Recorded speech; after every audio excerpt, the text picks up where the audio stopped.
Bueno, muy buenos días para todos los que no he alcanzado a saludarlos y agradecida enormemente con el Señor por esta hermosa oportunidad que nos da como pastores, como líderes de ciudades y de esta nación, de poder reunirnos con un propósito maravilloso, oír lo que el Espíritu quiere hablarnos en estos días referente a nuestras ciudades y referente a nuestra nación, y como Edgardo lo ha expresado de una manera tan clara y tan precisa, poder llegar a un acuerdo, a una visión que podamos compartir a nivel de la nación y a nivel de cada una de nuestras ciudades, y comenzar a orar fuertemente porque la visión se cumple con intercesión, con fe y con acción.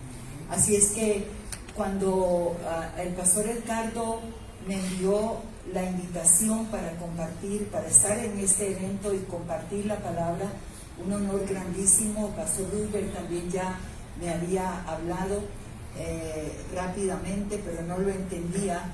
Y cuando hablé con Edgardo respecto a qué era lo que había en su corazón para ese tiempo, él dijo: quiero que compartas lo que realmente Dios te ha hablado en estos días que no han sido nada fáciles, y qué es la guianza del Espíritu que Él te ha dado.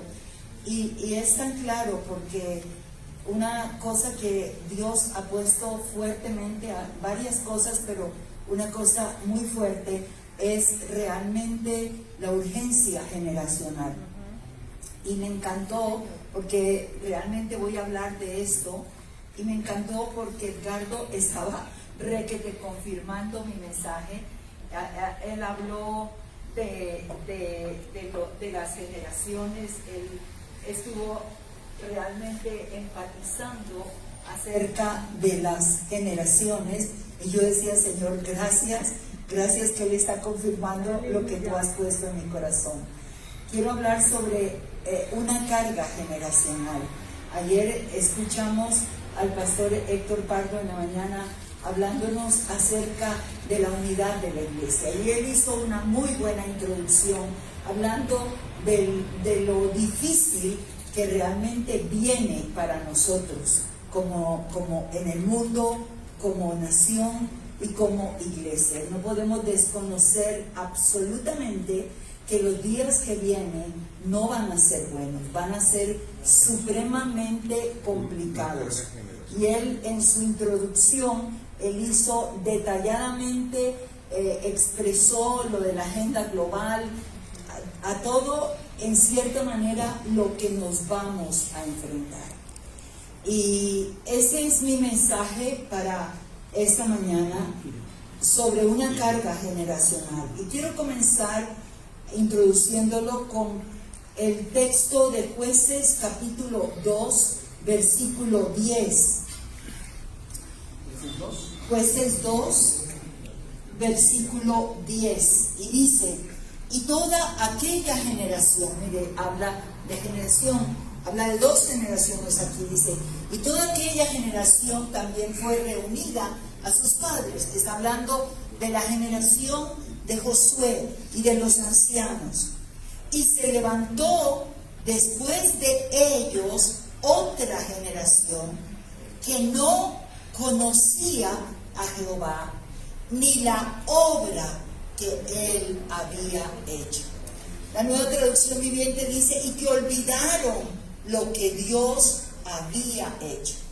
Y cuando nosotros miramos este texto, y cuando miramos la generación después de Josué, tristemente fue marcada con dos aspectos tremendos. Una generación que no conocía a Dios, tremendo. Y una generación que no conocía o desconocía o había olvidado lo que Dios había hecho. Y la pregunta es: ¿qué sucedió? Porque era responsabilidad de la generación anterior marcar la generación que viene. Josué se dedicó a la conquista, fue incomparable, fue un guerrero asombroso. Se dedicó tanto a la conquista que creo que olvidó lo que él recibió de su padre espiritual y de su mentor, Moisés. Moisés trabajó con Josué 40 años. Y es tan increíble que la manera como lo preparó fue que Josué fue el servidor de Moisés. Generación joven, hay que servir a la generación mayor, porque sirviendo, caminando al lado de ellos, es que podemos aprender. De Moisés se habla que era el servidor del Señor, siervo de Jehová. Pero de Josué se dice que era el servidor de Moisés, y aun cuando asumió el cargo, hasta mucho tiempo después Dios dice, Josué es servidor de Dios. Pero Josué se olvidó lo que Moisés había hecho. Se dedicó a la conquista, a la repartición de la tierra, pero se olvidó de la generación siguiente, y a este punto tenemos una generación que no conocía a Jehová ni las obras de Jehová. Y esto fue lo que produjo la generación de los jueces, que fue deplorable, que fue marcada tristemente con la anarquía. El libro de los jueces se cierra con cada cual hacía lo que bien le parecía. ¿Está conmigo? Y la generación de los jueces marcó la generación de los reyes. Y vino la división de la nación. Bueno, todo eso. Reyes perversos en el reino del norte, reyes malos en el reino del sur, pocos buenos. Y es por eso que yo quiero compartir acerca de la carga generacional que necesitamos tener. Necesitamos dejar una huella. Yo lo diría mejor, una impronta. Me encanta el significado de impronta. Impronta es el rasgo peculiar y distintivo que una persona deja en sus obras y que las distingue de otras. Hermoso, ¿cierto? De hecho, los carros tienen una impronta. Le pueden poner otra marca, pero hay una impronta escondida que solamente los de esa marca saben dónde están. Y usted y yo somos llamados a dejar una impronta, a marcar las generaciones, a dejar una huella. Internacionalmente yo tengo una cobertura que son los apóstoles Ralph y Donna Holland de Dallas. Pertenezco internacionalmente a la red de Mundo de Fe y ha sido una experiencia maravillosa. Llevo 19 años con ellos a nivel internacional, a nivel nacional. Mi pastora Miriam, y obviamente siempre recalco, trabajo con SEDECOL, trabajo con la coalición apostólica, que son también autoridad para mi vida, ancianos de la ciudad que son también autoridad para mi vida. Creo en la autoridad delegada de Dios. Y algo muy hermoso es que yo oré mucho para poder tomar esta autoridad. ¿Por qué? Porque mi trabajo es mucho fuera del país. Entonces yo necesito a veces preguntar a una invitación que me llega. No acepto cualquier invitación porque necesito saber si es de una fuente correcta, que haya sana doctrina, que haya moral y todo eso. Y puedo inmediatamente comunicarme con mis pastores. Ellos, si no saben, averiguan. Y ellos tienen una manera muy sabia. Ellos dicen, mira, esto y esto y esto, pero tú tomas la decisión. Era como decir, blanco es gallina, lo pone y frito se come, ¿no?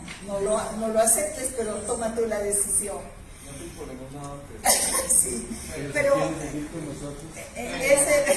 es hermoso porque ellos tienen un testimonio familiar muy hermoso, muy lindo. Y cuando yo veo un modelo apostólico, los veo a ellos, porque ellos han hecho realmente un trabajo generacional asombroso. Tienen 3 hijos, ya murió su hija a los 36 años de un cáncer, pero desde que los conocí me impresionó. Una de las charlas que él dio, él habló, eran misioneros en Costa Rica, y él estaba compartiendo precisamente sobre cómo marcar nuestras generaciones. dice que en ese tiempo, como misioneros en Costa Rica, le tocaba ir a otro pueblo, tenían que tomar canoa para llegar a ese pueblo. El mar Pacífico, yo vengo del mar Pacífico, tiene pleamar y bajamar. Hay que saber a qué horas tú viajas, porque si no, te quedas en seco. La marea sube y allí tienes que ir, si vas por dentro y si no te toca por mar fuerte afuera. Entonces, ellos tenían que levantarse muy temprano, salir con el guía que los llevaría.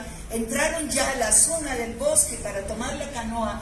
Eran las 5:30 de la mañana. Empezaron a caminar hacia la canoa y dice que empezó a llover. Y el guía iba adelante, él iba atrás y había llevado a Steve, su hijo, que tenía 6 años. Y el guía decía, tiene que caminar rápido.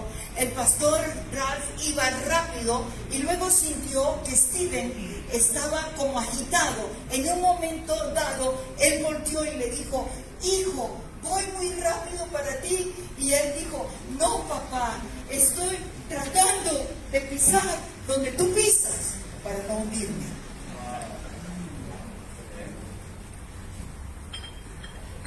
¿Entiende lo que le quiero decir?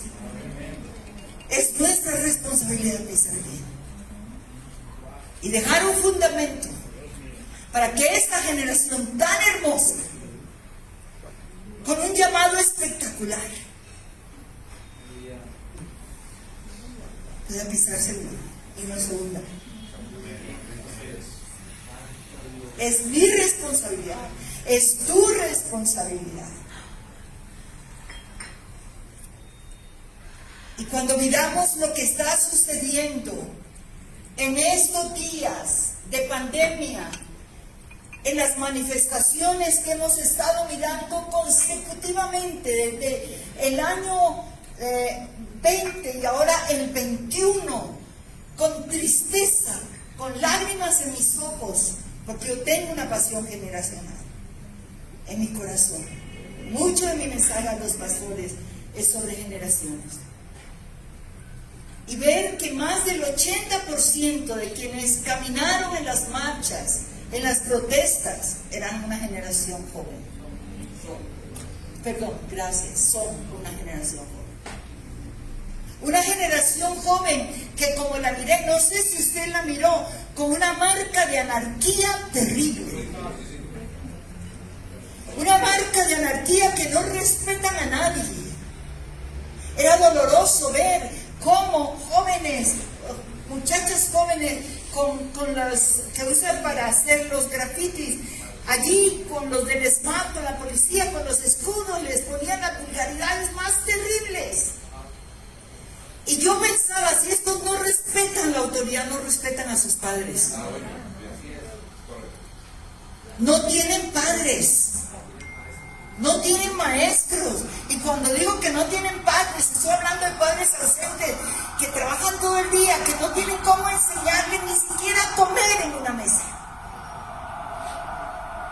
Amados, esto es grave.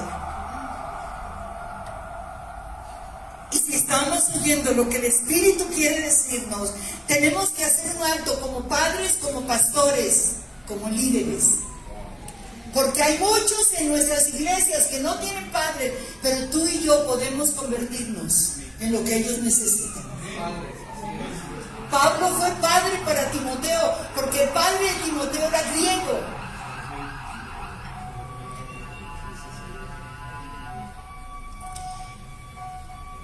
Y otra cosa que veo en estos días de pandemia, tristemente, es mucho de la gente diciendo, ¿qué vamos a hacer? Gente que ha perdido seres queridos, estoy hablando cristianos. Que su fe se derrumbó. ¿Por qué murió? ¿Por qué Dios permitió? ¿Por qué Dios, si yo le servía, si yo diezmaba? Pastores me han llamado en crisis de fe. Y yo creo que la pandemia, si hemos caminado bien, tuvo que llevarnos a la dependencia de Dios. Porque no hay otra. Mi agenda estaba en el 2020, desde finales de enero hasta 15 de diciembre. Tenía que recorrer 12 naciones. Solo alcancé 2. La agenda se paró. Pero ¿sabes qué? Dios me dio 3 agendas en una.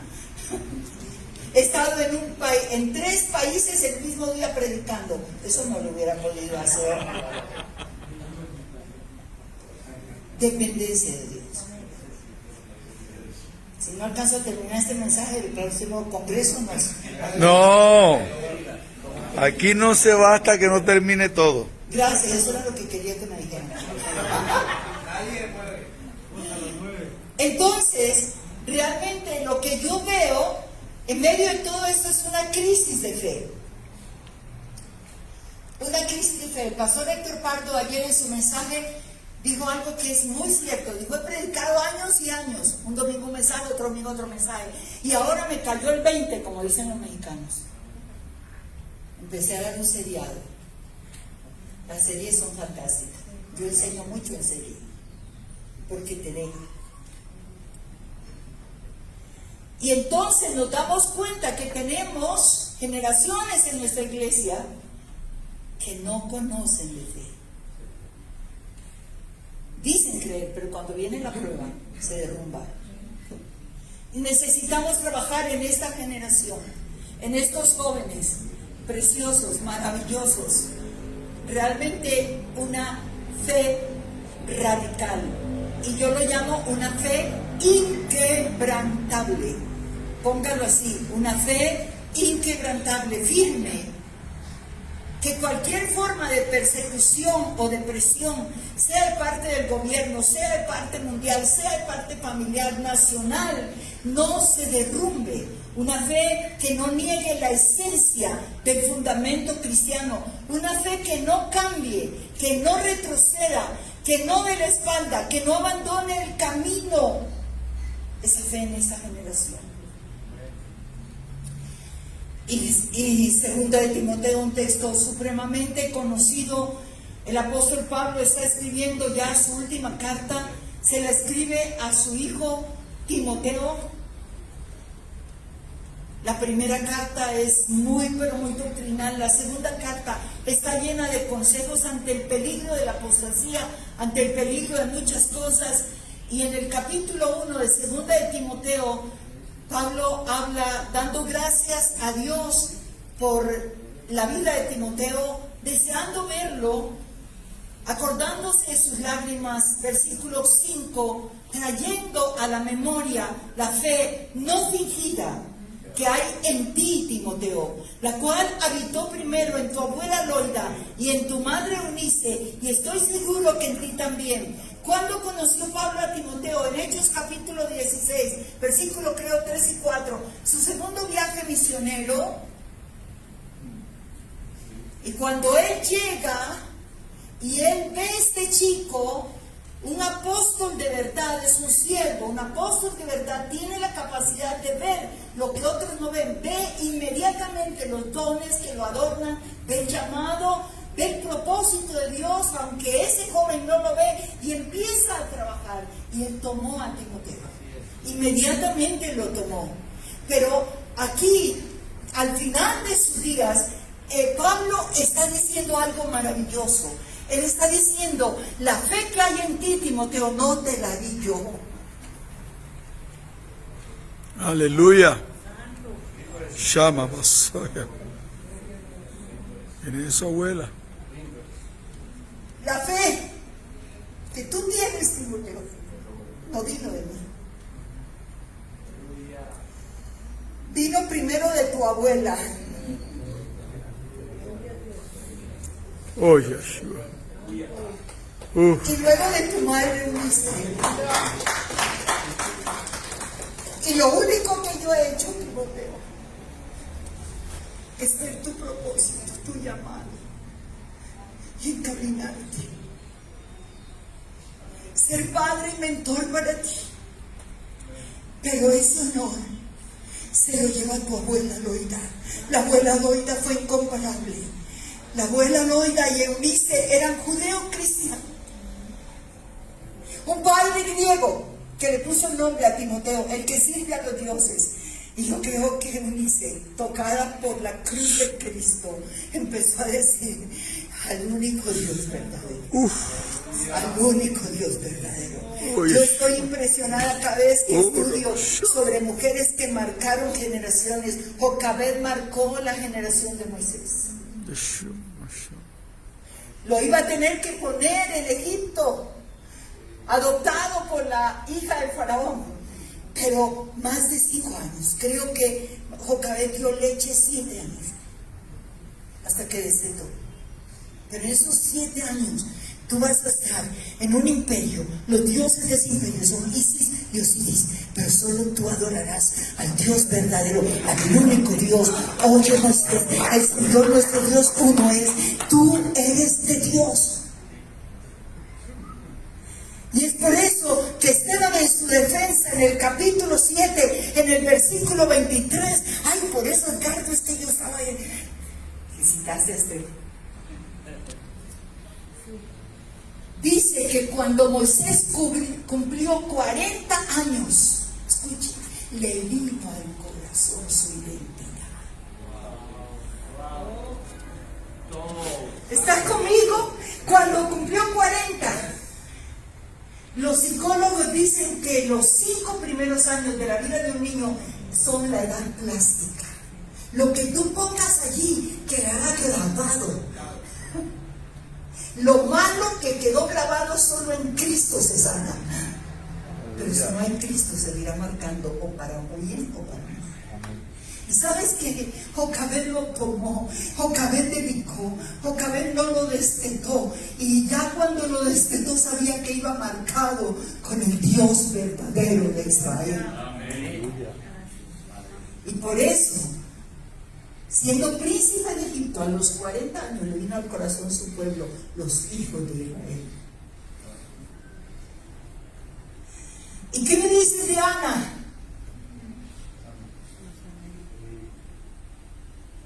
Cuando lo destetó, lo llevó. ¿Y sabe dónde lo llevó? Escúchenme, a una generación corrupta, inmunda, pecadora. Se acostaban con las mujeres en el templo. ¿Usted cree que una mamá va a llevar a su hijo a una perversión sexual? Pero lo amamantó, y cuando lo dejó de amamantar, se lo consagró a Dios cumpliéndole su promesa. Y sabía que Dios lo guardaría, y que Dios no permitiría que la corrupción le tocara, la inmoralidad, la pornografía, no le iba a tocar.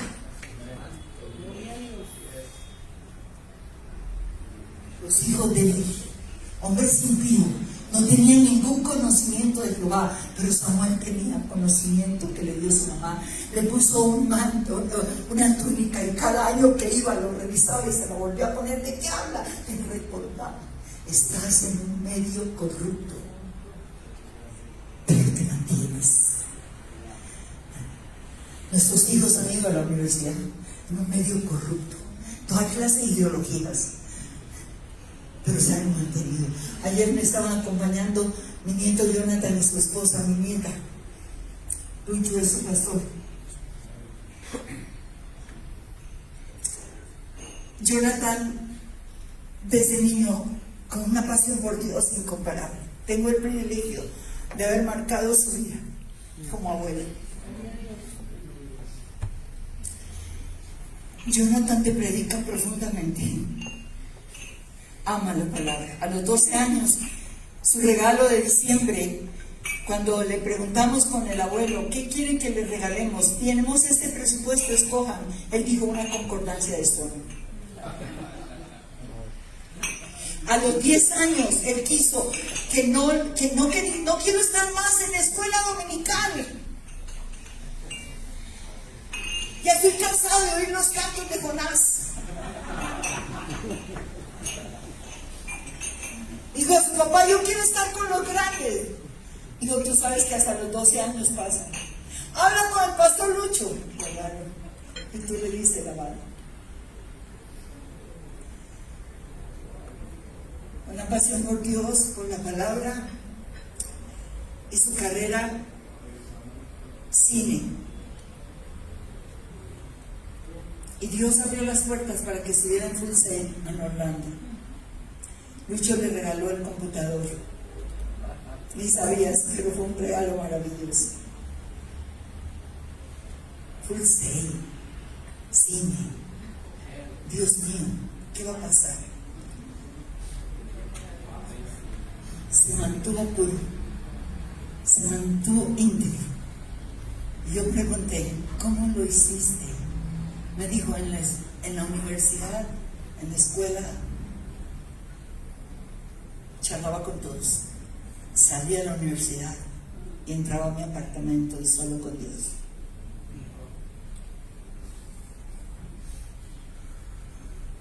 Y cuando llegó a Full Sail, quiero decirte esto, los primeros meses sabía todo lo que le enseñaron, porque creció recogiendo cables en Filadelfia de Puente Largo, después manejando una cámara, y después lo pusiste a hacer como el que dirigía eso. Allí aprendió todo lo que nosotros.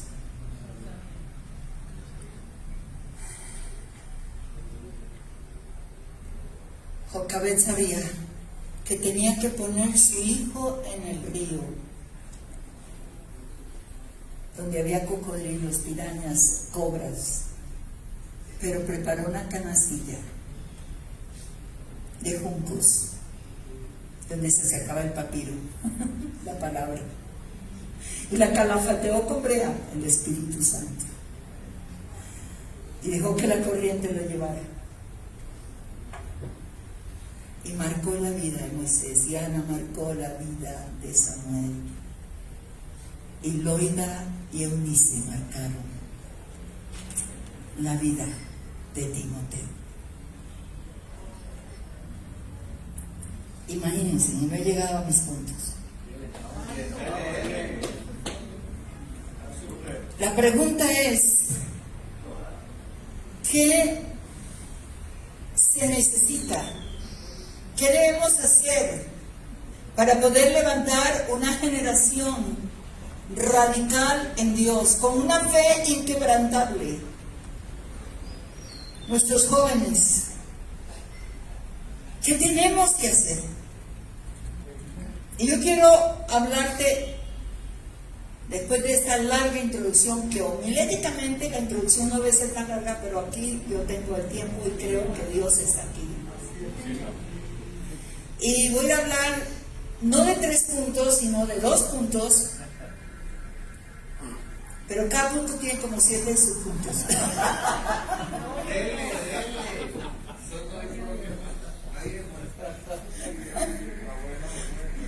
Yo tuve un maestro espectacular, mi pastor Colin Crawford. Yo fui educada a los pies de ese Gamaliel.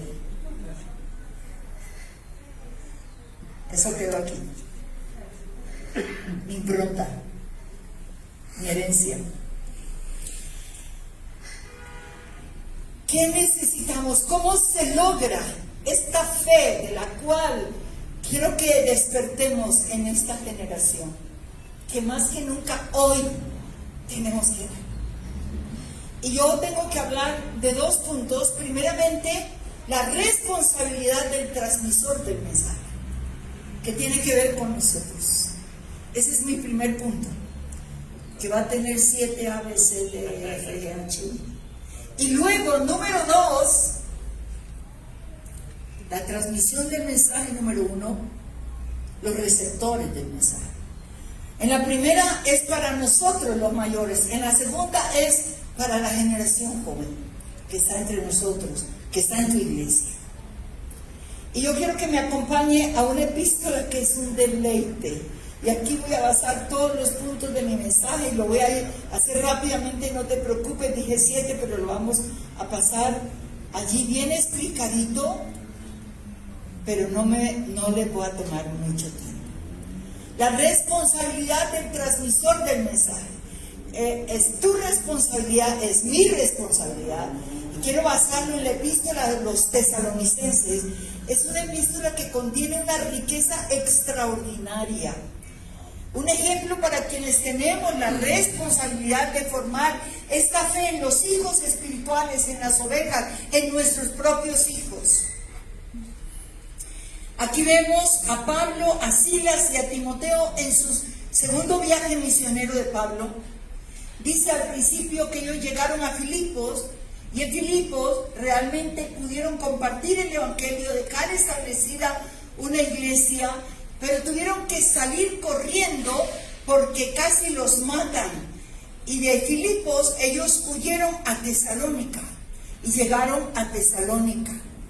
En Tesalónica ellos tuvieron, quiero que me escuche bien, 3 fines de semana. Diga conmigo, 3 fines de semana. Ahora, yo sé que el Señor tomó 3 años y unos mesecitos para edificar la fe de los discípulos. Pero Pablo aquí lo que puede usar es 3 fines de semana. Y en 3 fines de semana yo quiero que usted mire todo lo que esta gente recibió.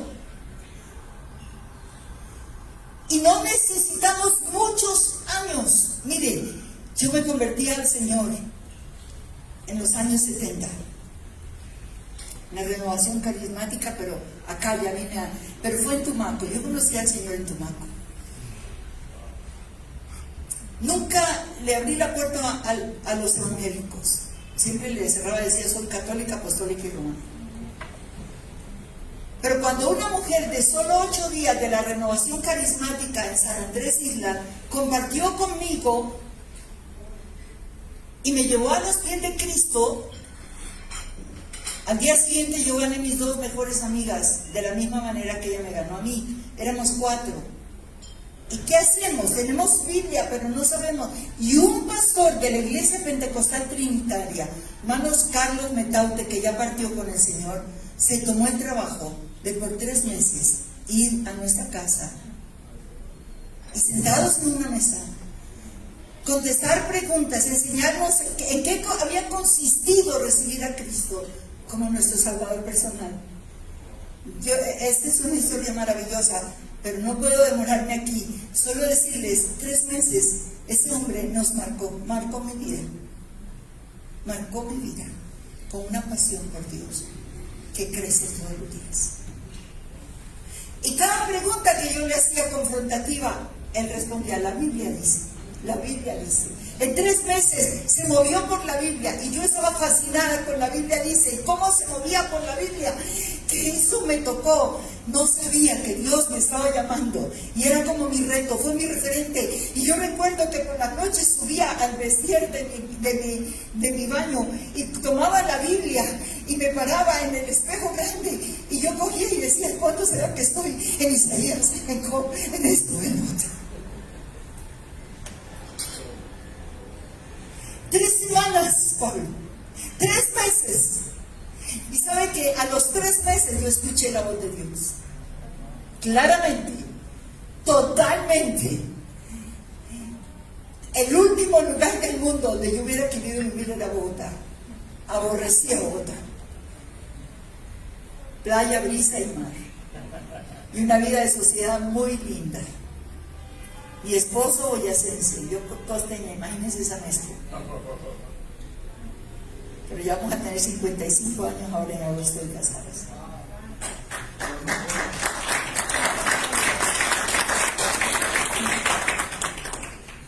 Ese hijo tuyo es una bendición.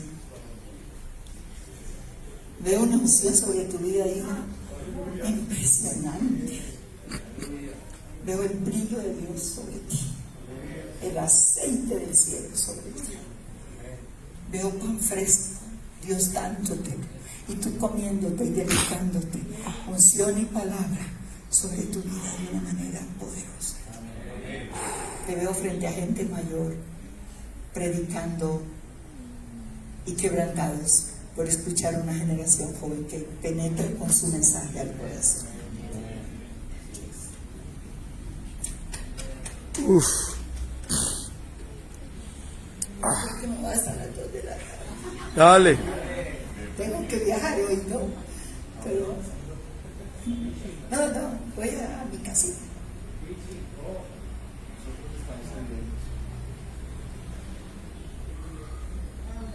Tres meses. Y mi esposo llega, la compañía lo enviaba a un trabajo aquí en la ciudad del norte. y me dice, nos vamos por 3 semanas, llevamos los niños al pediatra, y él venía con un problema en sus músculos. Su trabajo como ingeniero forestal en la selva era muy duro, una polineuritis, a veces fallaba sus piernas y estaba en tratamiento, aprovechamos, y yo estaba tan enamorada del Señor, tan apasionada con ese discipulado que el pastor nos daba. Y yo, no, yo no me quiero ir, Y él dijo, no, porque tenemos que ir. No, yo no me quiero ir. Y 2 días después recordé lo que el hermano Carlos Metaute nos dijo cuando nos explicó en qué consistía haber recibido a Jesús en el corazón. Lo único que él dijo fue, desde hoy día, usted nunca más va a hacer su voluntad, sino la voluntad de Dios. Y yo dije, ¿y cómo puedo saber yo qué es la voluntad de Dios para un católico? Cuando Dios está allá, y donde para poder saber algo de Dios tiene que ser San Antonio para el matrimonio, San Roque bendito, amarrar tu perrito, San Isidro labrador, quita el agua y pone el sol.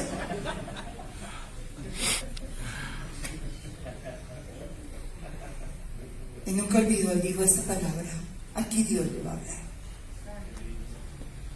Y completando esos 3 meses, mi esposo presionando para venirnos y yo no queriendo venir, yo entré y yo dije, Señor, el hermano Carlos dice que tú hablas sola palabra. ¿Debo ir o no debo ir? Voy a abrir mi Biblia y voy a poner el dedito. Así empecé.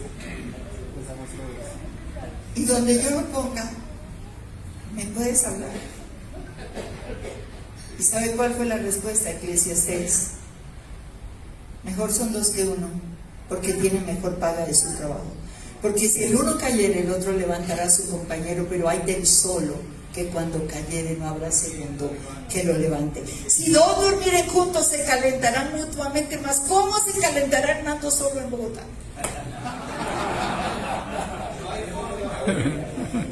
Y yo entro y le digo, no vamos.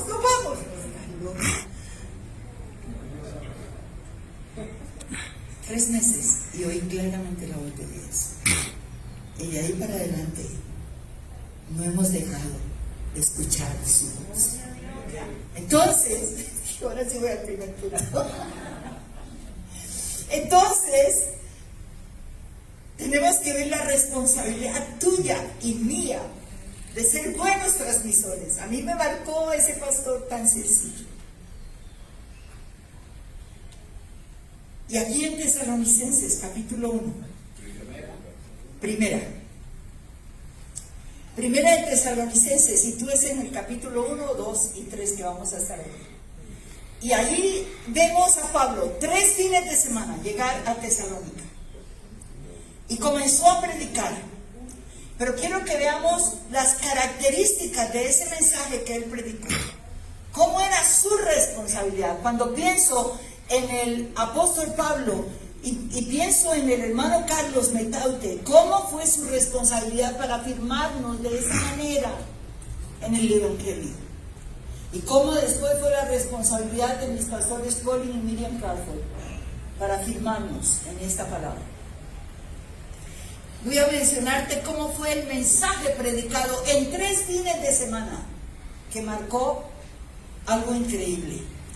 Número 1 fue un mensaje de poder del Espíritu Santo. El versículo 5 dice, pues nuestro evangelio no llegó a vosotros en palabras solamente, mire esto tan hermoso, sino también en el poder del Espíritu Santo y en plena certidumbre, como bien sabéis cuáles fuimos entre vosotros por amor de vosotros. Está hablando de que fue un mensaje dado no en su poder, sino en el poder del Espíritu Santo. No fueron solo palabras, fue unido al poder del Espíritu. Él y el Espíritu eran coequiperos. Usted y el Espíritu somos coequiperos. La Nueva Traducción Viviente dice, porque el Espíritu les dio la certeza de que lo que decíamos era verdad. Entonces tenemos que entender que si tú y yo y el Espíritu de Dios está, por eso necesitamos no decir de qué predico hoy, voy a irme a bajarlo por internet, voy a escuchar a este y de aquí voy a bajar y le cambio el título. No, baje el mensaje del cielo, no lo baje de internet. Si usted lo baja del cielo, producirá cambios. El Espíritu de Dios estará allí. Entonces, la primera característica de ese mensaje fue en el poder del Espíritu Santo. Número 2, fue un mensaje lleno de valentía en medio de gran persecución. Recuerde que venían perseguidos desde Filipos, pero al llegar a Tesalónica comenzaron otra vez a ser perseguidos. En el capítulo 2, versículo 2, dice Pablo: pues habiendo antes padecido y sido ultrajados en Filipos, como sabéis, tuvimos de nuevo en nuestro Dios para anunciaros el Evangelio de Dios en medio de gran oposición. Hay gente que ante una prueba no quiero predicar.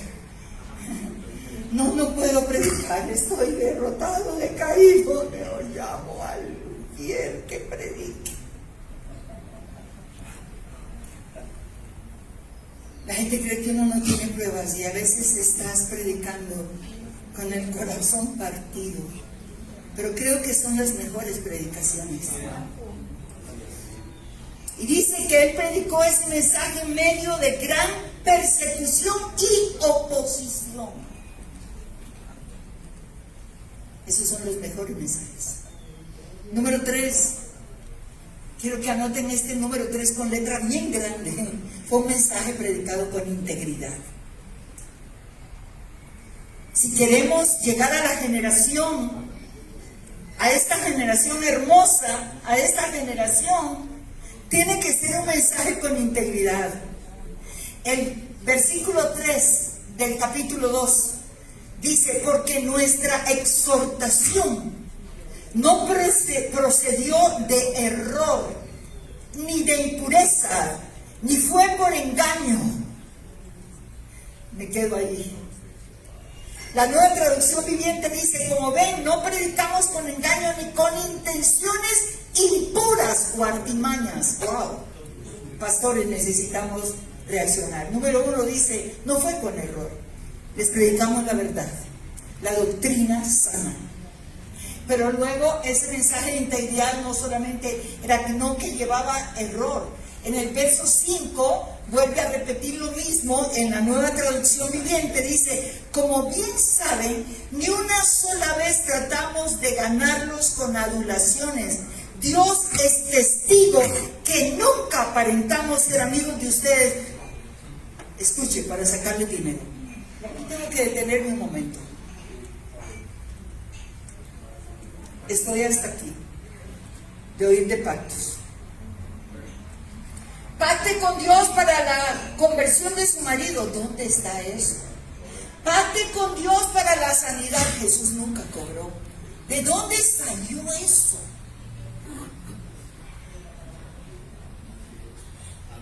La primera vez que yo llegué, no voy a decir nombre ni ciudades, pero fui a un congreso que me invitaron, a una iglesia grandísima, más de 10,000 personas.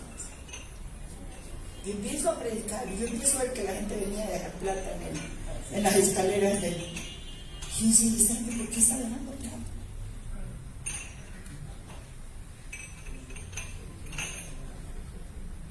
Y si tú predicas un mensaje que les promete carro, beca y casa, te llenan el púlpito de plata. Y yo pregunté: ¿y esto qué es? Cuando terminé, y me dijeron: es sellando la palabra. ¿Sellando la palabra? ¿Sellando la palabra? Sí. Lo que usted dijo, yo sello con plata. ¿Dónde está eso en la escritura? Me dieron una escritura de Proverbios: compra la verdad y no la verdad. No tiene nada que ver. Estoy hablando esto porque esto ocurre. Está pasando. Yo lo predico aquí con libertad porque ninguno de ustedes hace eso. Así es.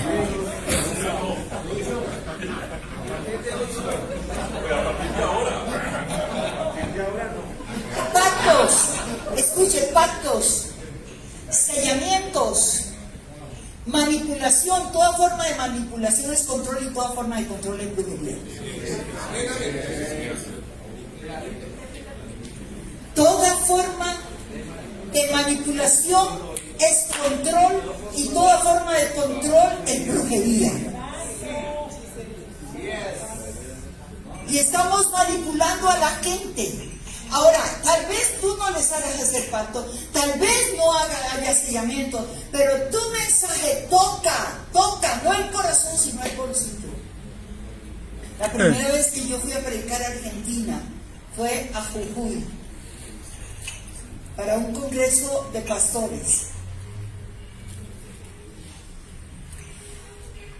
Mandaron el lema del congreso, hermosísimo: llaves para traer el avivamiento. ¡Wow! Dios mío, qué lema. Duré 15 días buscando a Dios y Dios me dio un mensaje basado en Josías, que yo no veía la hora de llegar y predicar. En la mañana había talleres y en la noche estábamos en el Coliseo de 5,000 personas. Habían otros apóstoles y profetas invitados. Y yo decía, Dios, qué lindo, voy a recibir, porque tú no solo vas a dar, quieres recibir. Argentina era el último país de Sudamérica que yo había querido predicar. Ahora amo esa nación y estoy muy conectada con esa nación. Pero mi primera experiencia fue devastadora. Yo regresé llorando. Pensé que había perdido la dirección del Espíritu. Cada uno de los conferencistas predicaba en el Coliseo una noche. A mí me tocaba la tercera noche. La primera noche predicó el apóstol X. ¡Wow! Dios mío. Yo estaba lista con mi cuaderno. Todo fue manipulación. Sus habitantes son indígenas. Gente que labra la tierra. Y fue toda la manipulación de pactos. No hubo una palabra de llaves para traer el avivamiento. Fue triste, supremamente triste. La segunda noche fue el segundo apóstol Y. Dios mío, igual. La gente dejaba los anillitos, la gente dejaba los relojes. Y la tercera noche me tocaba a mí. Y yo estaba en angustia existencial, porque sabes que los primeros, la gente bajaba las escaleras y gritaba porque iba a recibir todo lo que le prometía. Y yo dije, donde yo predique este mensaje, nadie dice ni amén. Y voy a confesar mi pecado. De rodillas, yo dije, no, voy a predicar otro mensaje, porque este mensaje es demasiado confrontativo.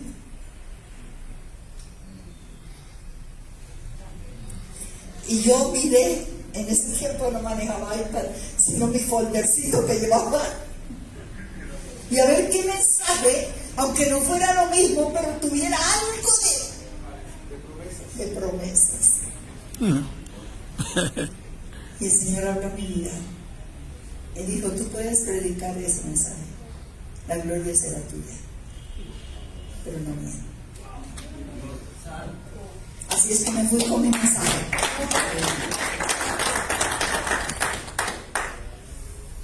Esa noche nadie corrió, nadie dijo amén, nadie dijo aleluya.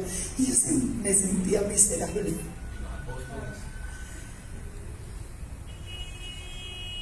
Pero lo prediqué. Y cuando regresaba en el avión yo dije, Señor, definitivamente perdí la dirección. ¿Cuál mi sorpresa que el pastor llamó 15 días después para invitarme al próximo congreso? Y yo le dije, pastor, yo no voy.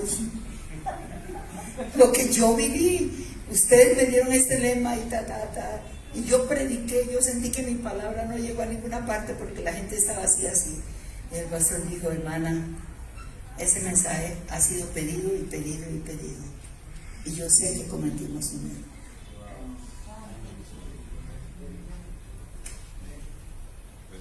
Pablo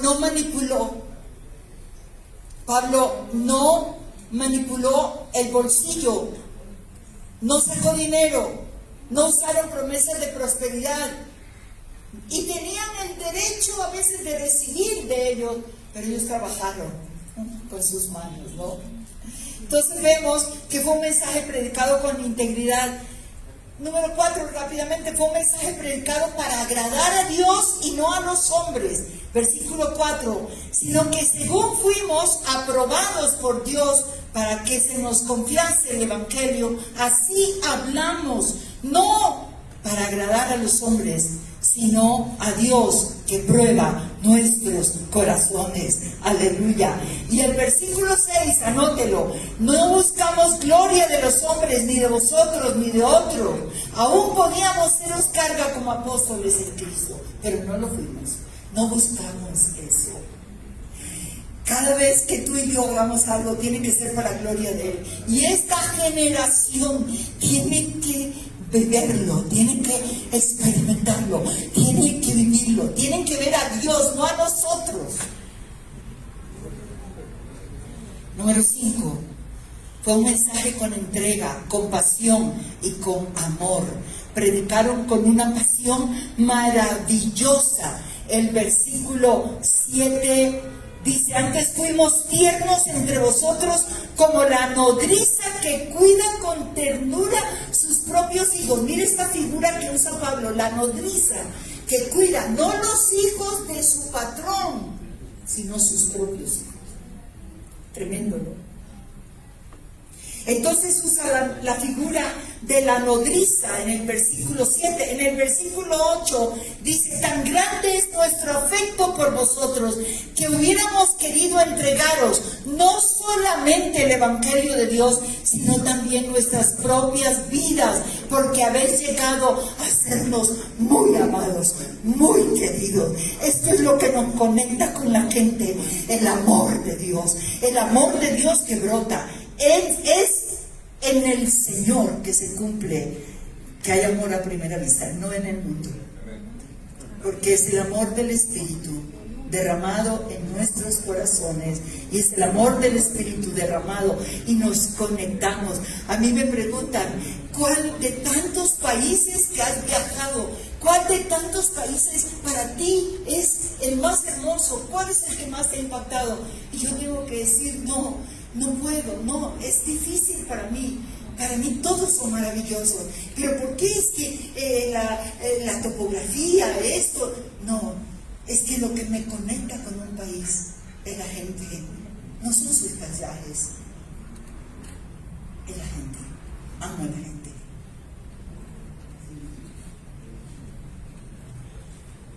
Y Pablo predicó con entrega y compasión, y afirma más en el versículo 11: así como también sabéis de qué modo, como el Padre a sus hijos, exhortábamos y consolábamos a cada uno de vosotros. Qué hermoso, ¿cierto? Ahora mire que él usa la palabra exhortar. No está hablando de regaño. La palabra exhortación en griego significa un llamado a acercarse, un llamado a venir más y más a los pies del Señor. Entonces, número 5 fue un mensaje con entrega, pasión y amor. Número 6, un mensaje coherente a la vida que ellos vivieron. Versículo 10 del capítulo 2: vosotros sois testigos, y Dios también, de cuán justa y santa e irreprensiblemente nos comportamos con vosotros los creyentes. No fueron carga, su vida fue ejemplo. No les pidieron plata, ellos trabajaron. Su amor, su integridad y el poder de la manera como los evangelizaron, como les predicaron, los tocó. No fue una vida doble, hipócrita, falsa, que buscaba el beneficio de la gloria humana y lo material. No. La vida de los siervos de Dios de la primera iglesia era una vida de pasión y compromiso. No se medía nada. Lo que haya que hacer para Dios, lo hago. Donde haya que ir, quien me necesite, allí estoy. Porque le sirvo a un Dios que dio todo por mí. Qué tremendo mensaje. Esta carta tiene una riqueza incomparable. Ahora, ¿cuál fue el resultado en la vida de los creyentes de Tesalónica en 3 fines de semana? No duraron 30 años. El resultado, le digo, se llama una fe inquebrantable. Tremendo, ¿no? Un fundamento y una pasión por Jesucristo y por el reino de Dios. Solo 3 semanas. No es cuestión de tiempo. Es el resultado de buenos transmisores y buenos receptores del mensaje del Evangelio. Y aquí voy con la segunda parte. Los que transmiten y los que reciben.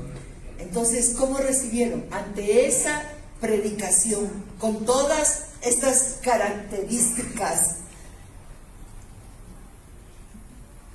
de lo que fue, me encanta, fue su mensaje de integridad. Wow, esa palabra me encanta, porque íntegro es completo, es transparente, no hay tacha, y esa es nuestra condición para presentar el mensaje. Hay que presentarlo con dignidad. Ese es mucho el trabajo que hago con las mujeres. Dejen de gritar tanto, dejen de hacer zapateo.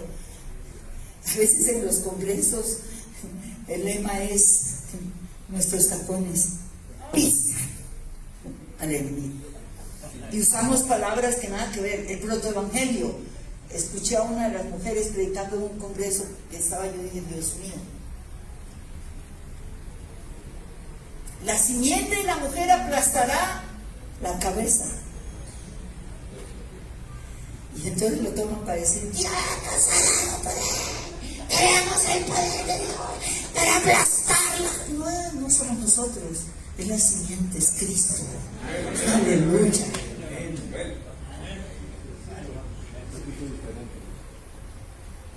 ¿Usted sabe lo que costó que los hombres creyeran en este ministerio? Pero me sirvió mi impronta. No soy yo, es el mensaje que voy a predicar, y el mensaje está aquí, y el Espíritu Santo está aquí.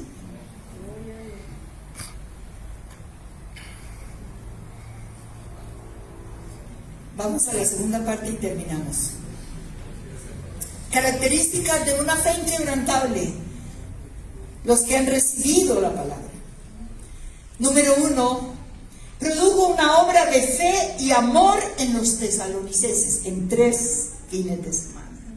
Capítulo 1, vamos al capítulo 1, versículo 2 y 3, dice Pablo al escribir esa carta: damos siempre gracias a Dios por todos vosotros, haciendo memoria de vosotros en nuestras oraciones, acordándonos, aquí viene, sin cesar delante de Dios y Padre nuestro, aquí viene, de la obra de vuestra fe, del trabajo de vuestro amor y de vuestra constancia en la esperanza de nuestro Señor Jesucristo. Uy, Dios mío, de la obra de vuestra fe, ese mismo amor y ternura que ellos recibieron de Pablo la estaban transmitiendo. Sus corazones se volcaron para compartir el Evangelio, pero también la ayuda a los necesitados.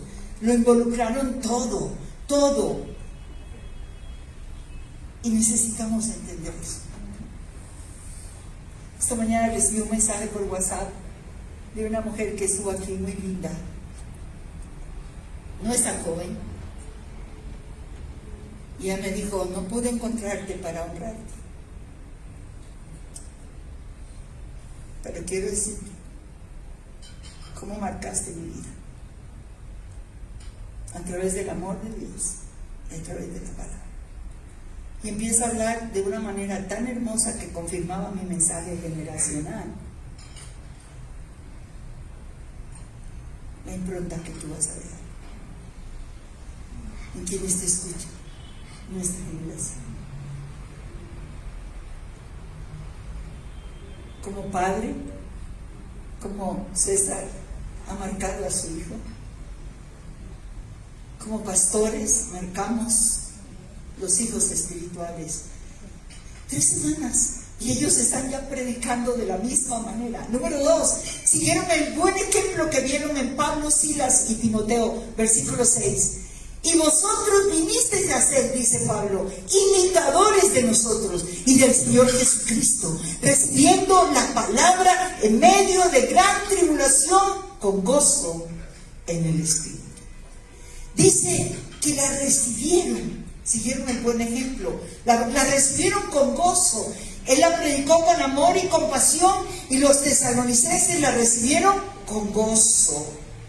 Y la recibieron como palabra de Dios y no de hombre. Capítulo 2, versículo 13, dentro de este punto, dice: por lo cual también nosotros sin cesar damos gracias a Dios de que cuando recibisteis la palabra de Dios, que oísteis de nosotros, la recibisteis como palabra no como palabra de hombre, sino según es en verdad la palabra de Dios, la cual actúa en vosotros los creyentes. Amados, tan claro, por eso esa palabra actuó en ellos, esa fe. Desde ese mismo momento, yo quiero que ustedes sepan, tal como Pablo, Silas y Timoteo, ellos en Tesalónica, los que recibieron la palabra, comenzaron a ser perseguidos. Si usted va al capítulo 17 de Hechos, no lo voy a buscar, pero para que lo escriban, Hechos 17, 4 al 9, ahí habla de ese segundo viaje, que llegaron a Tesalónica,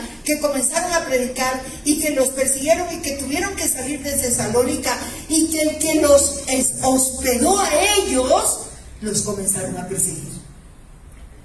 A los 3 fines de semana, ellos, los tesalonicenses, comenzaron a ser perseguidos por el Evangelio, siguiendo el ejemplo. Bienvenidos al club, alístense, porque esto no va a ser fácil. Número 3, rápidamente, los receptores del mensaje. Ellos llegaron a convertirse en un ejemplo total de fe, diga, de fe inquebrantable. Versículos 7 y 8. De tal manera, del capítulo 1, de tal manera que habéis sido ejemplo a todos los de Macedonia y de Acaya que han creído. Mire a dónde llegó el Evangelio: Macedonia y Acaya. Porque partiendo de vosotros ha sido divulgada la palabra del Señor, no solo en Macedonia y Acaya, sino que también en todo lugar. Mire lo que dice este versículo 8: vuestra fe en Dios, no habla de la fe de Pablo, dice: vuestra fe en Dios se ha extendido, de modo que nosotros ya no tenemos necesidad de ir allá.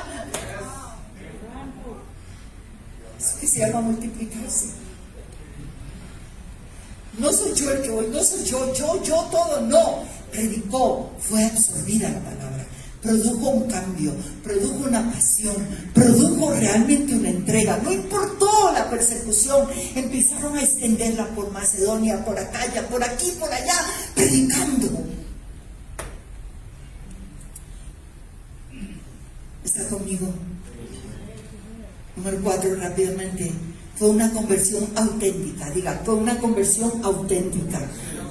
Versículo 9 del capítulo 1: porque ellos mismos cuentan de nosotros la manera en que nos recibisteis y cómo os convertisteis, léalo conmigo, y cómo os convertisteis de los ídolos a Dios para servir al Dios vivo y verdadero. Esto es lo que produce un mensaje de integridad, esto es lo que produce un mensaje de pasión, esto es lo que produce un mensaje realmente con el amor de Dios, bibliocéntrico. ¿Está conmigo? Tremendo, ¿no? Auténtica. Dejaron los ídolos, dejaron los dioses, no tuvieron que hacerle liberación. ¿Qué hacemos con esta porquería? Tremenda. Cuando uno va a Primera de Reyes, en el capítulo 18, versículo 21, en la confrontación del profeta Elías en el monte Carmelo con los profetas de Baal y de Acera, pero antes con el pueblo, cuando Acab convocó al pueblo y estaba todo el pueblo, y la exhortación de Elías fue: escuche, ¿hasta cuándo claudicaréis entre dos pensamientos? Y nosotros tenemos que a veces decir esto en la iglesia: ¿hasta cuándo claudican entre dos pensamientos? Si Jehová es Dios, síganle, y si Baal, vayan en pos de él. Y el pueblo no respondió palabra. Pero estos tesalónicos, en 3 fines de semana, se convirtieron verdaderamente de los ídolos Dios verdadero.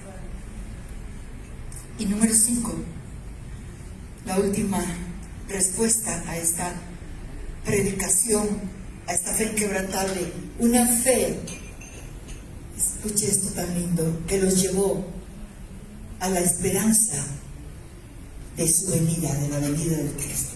Por eso Tesalónica tiene el mensaje de la venida del Señor. Y entonces dice el versículo 3, la última parte, cuando habla de vuestra fe y del trabajo de amor, de vuestra constancia en la esperanza en nuestro Señor Jesucristo. Y luego el versículo 10 dice, y esperar de los cielos a su Hijo, al cual resucitó de los muertos, a Jesús, quien nos librará de la ira venidera. Y yo creo que nunca antes en la historia estamos tan cerca de su venida como ahora. Pero el mensaje de la venida desde los años 80 se sacó. No se volvió a predicar. Era el mensaje de los evangelistas. Cristo viene pronto. Y nos llevó a vivir una vida santa para que no viniera el Señor y quedarnos. Hasta por miedo buscamos la santidad. Estos tesalonicenses tenían una fe inquebrantable. Concluyo mi mensaje.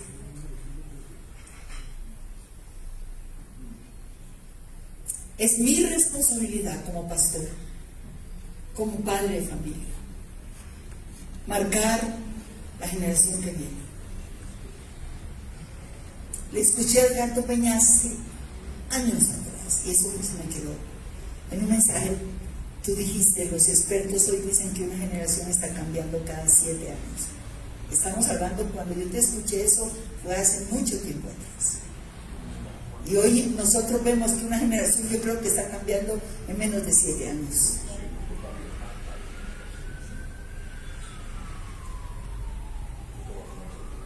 Concluyo mi mensaje recordándonos algo en esta carta. El gran ejemplo de un verdadero corazón pastoral como el que tenía Pablo. Pablo tenía carga por no poder ver a los tesalonicenses. Después de esos 3 fines de semana, que él sabía que lo que él había predicado con Silas y Timoteo tuvieron que haber causado un efecto tremendo. Él tenía carga. ¿Por qué tenía carga? Porque cuando él salió ya los estaban persiguiendo. Y seguramente eso de salir para Macedonia y Acaya era producto de la persecución, que Dios usa la persecución para poder extender el reino de Dios, el Evangelio. Hechos 1:8, recibiréis poder cuando haya venido sobre vosotros el Espíritu Santo y me seréis testigos en Jerusalén, todo Judea, Samaria y hasta el último de la tierra. Jerusalén se llenó de la palabra y quedaron cómodos. Y Dios tuvo que usar la persecución. Hechos 8:1. Y Saulo de Tarso comenzó a perseguir y a maltratar y a meter a la cárcel. Si tú no cumples Hechos 1:8, Dios va a cumplir con nosotros Hechos 8:1.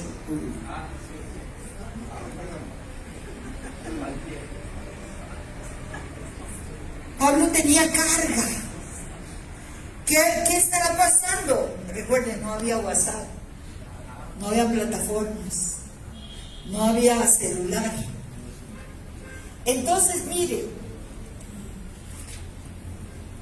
el versículo 17 y 18 del capítulo 2 dice: pero nosotros, hermanos, separados de vosotros por un poco de tiempo, de vista pero no de corazón, tanto más procuramos con mucho deseo ver vuestro rostro, por lo cual quisimos ir a vosotros. Yo, Pablo, ciertamente una y otra vez, pero Satanás no lo impidió. Él quería volver, él quería volver. Él quería volver. Y como no pudo ir, ese corazón pastoral de Pablo envió a Timoteo para saber cómo estaban, cómo seguían. Y aquí lo vemos en el capítulo 3, versículo 1 y 2. Por lo cual, no pudiendo soportarlo más, o sea que era una carga tremenda, ¿Sientes tu carga por esta generación? De esta manera. Acordamos quedarnos solos en Atenas y enviamos a Timoteo, nuestro hermano, servidor de Dios y colaborador nuestro en el Evangelio de Cristo, para confirmarnos y exhortaros respecto a vuestra fe. Él había visto una fe inquebrantable y no quería que se perdiera. Y entonces manda a Timoteo para saber de ellos. Y Timoteo regresa. Y regresa, ¿sabe cómo? Con más extraordinarias noticias. El versículo 6. Pero cuando Timoteo volvió de vosotros a nosotros y nos dio buenas noticias de vuestra fe y amor, que siempre nos recordáis con cariño, deseando vernos como también nosotros a vosotros.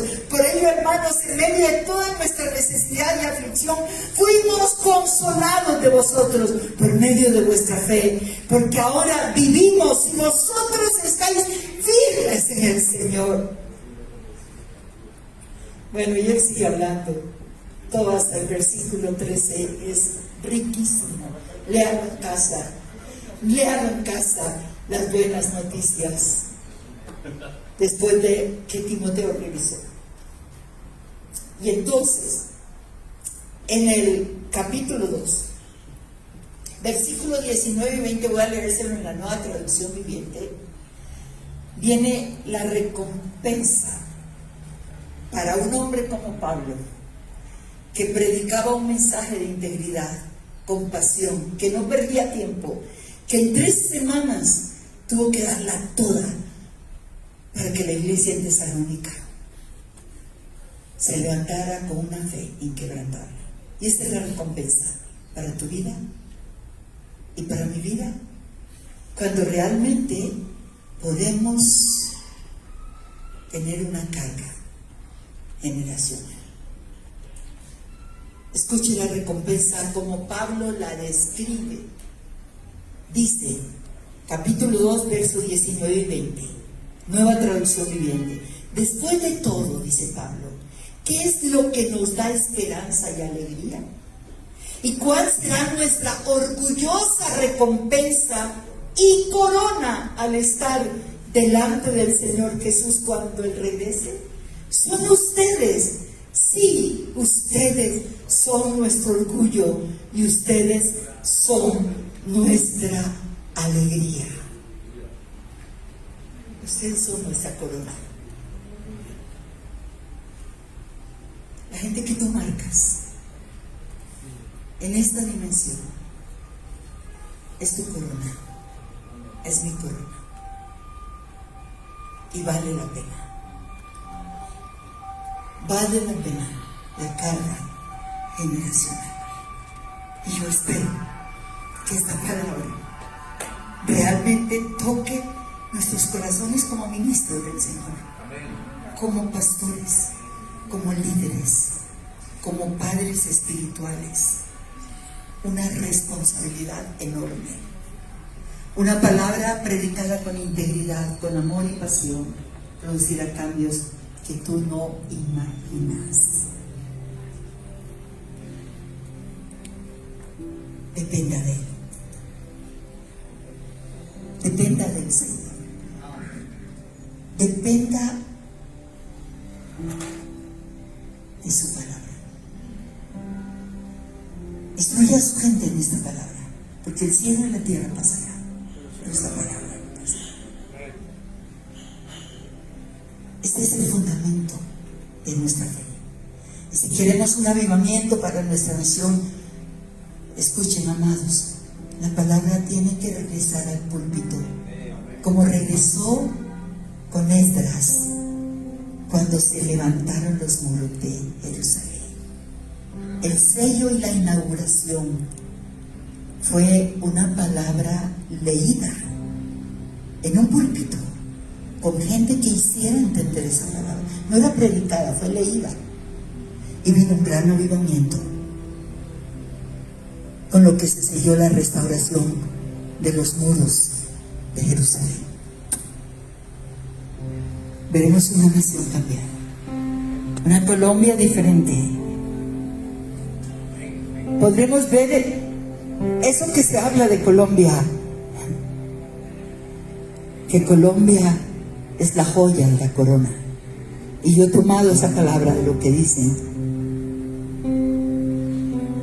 en nuestros países latinos. Una nación que se conozca por una fe inquebrantable en Dios, por generaciones apasionadas por Dios, que puedan influir sobre generaciones anárquicas y rebeldes como ustedes, que se mantengan siendo luz, que les venga al corazón lo que se les ha enseñado en cada momento de tentación y de dificultad. Porque en casa y en mi iglesia me sembraron en el buen fundamento. Después de 42 años yo tengo que decir eso. A mi iglesia le debo eso, la pasión por esa palabra. Que Dios nos ayude. Padre, te damos tantas gracias por la gran responsabilidad que tú has puesto en nuestras manos, pero también el gran privilegio, Señor, de poder formar esta generación. Ayúdanos a entender claramente que no queremos ser como la generación de Josué, que perdió su norte, que se levantó una generación que no conocía a Dios y las obras de Dios. Ayúdanos a reevaluar nuestro mensaje en estos días. Esta generación pide a gritos mensajes contundentes cuando tiene mensajes de ideologías horrorosas en sus colegios, en sus universidades. Ayúdanos a marcarlos de tal manera que ninguna ideología del mundo, del infierno, pueda tocarlos. Ayúdanos a ser radicales como lo fue Daniel, como lo fueron sus amigos Sadrach, Mesach y Abednego, ante el reto de adorar al hombre, ante el peligro de un horno de fuego. Ayúdanos a ver esta generación levantada, diciendo día tras día: el Dios en el cual creemos puede librarnos de todas las amenazas, pero si aún no nos librara, seguiremos creyendo en Él. Bendecimos esa generación hermosa, Señor. Ayúdanos a despertar a esa responsabilidad con ellos. Ayúdanos a amarlos, a bendecirlos, a predicarles el mensaje genuino, auténtico, sencillo, claro y profundo,